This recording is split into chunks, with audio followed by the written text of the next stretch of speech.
I used to think that mid-air collisions occurred between pilots that simply lost sight of each other. Someone gets distracted, they look down, they get focused on a sensor, their radar, something else. They forget their responsibility for deconfliction, and two aircraft collide. I'll tell you though, that's not the case.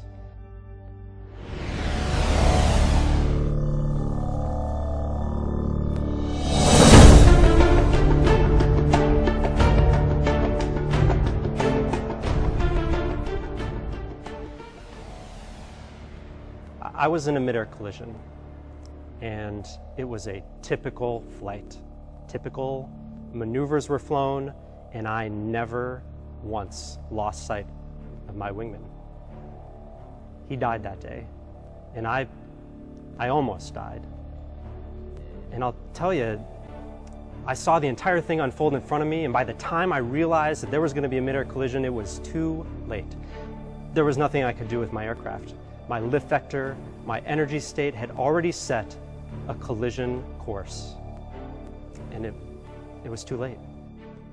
Since 2000, the United States Air Force has lost 10 aircraft and 5 lives due to mid-air mishaps.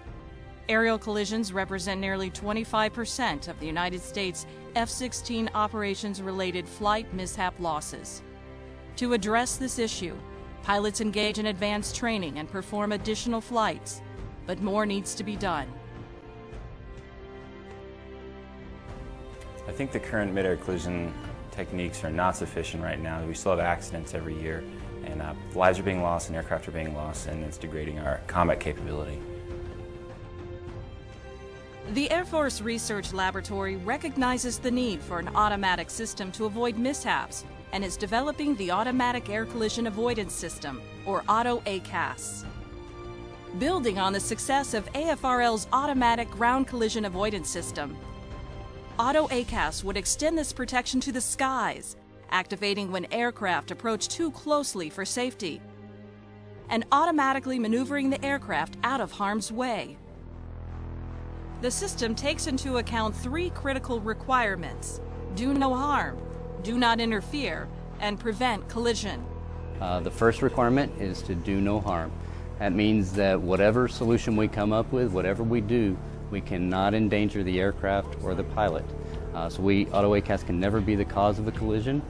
ACAS can never overstress the aircraft, and ACAS can never put a pilot in danger.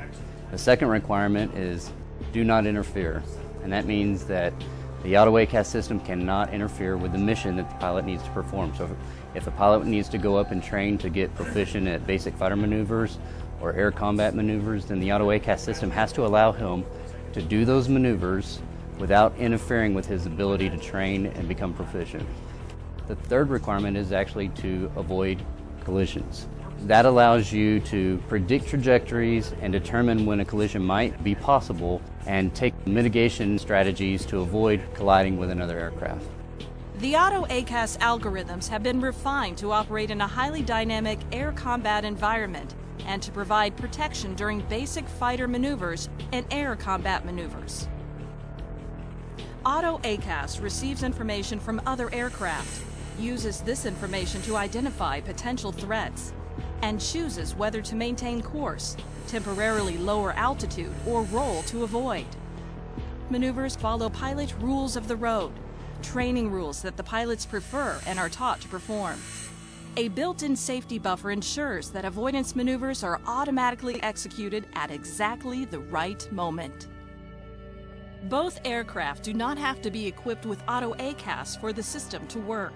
The system can calculate the position of the conflicting aircraft over data link if both aircraft have data links on board. Or if necessary, the system can use other sources such as radar to calculate and execute an avoidance maneuver without communicating with the conflicting aircraft. My name is Major Anthony Massett. My call sign is Mamba, and I'm an instructor at the United States Air Force Test Pilot School. Also, I work on the ACAS program with the 416 Flight Test Squadron. Simulating flight test points is very important, especially for a test such as the ACAS program.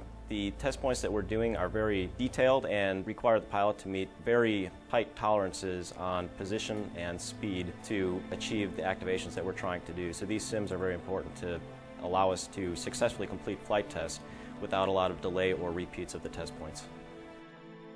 In AFRL's AVTAS control room, flight test team members can prepare for auto ACAS flight tests. This unique facility mimics the flight test scenario, allowing each team member to monitor parameters and perform other real-world test functions. Communication channels allow the test director to talk to team members and pilots. Observation windows provide a view of each cockpit, and displays show the auto ACAS system in action. This important facility helps pave the way for smoother and more efficient flight tests. Equipping aircraft with auto ACAS could virtually eliminate mid-air mishaps, saving lives, lost aircraft, and millions of dollars. The need is critical, and the time is now. We need a system that will take control of the aircraft and maneuver airframes away from each other, and it would happen before pilots even recognized that they needed to do something. And that's the key. We have the technology right now to make this a reality. And I think we have a responsibility to my wingmen who died, to those that have died from mid-air collision, and those who will die from mid-air collision, to do something about it. It's worth the cost of this program. It's worth the cost just if you save one airframe. We can do this right now.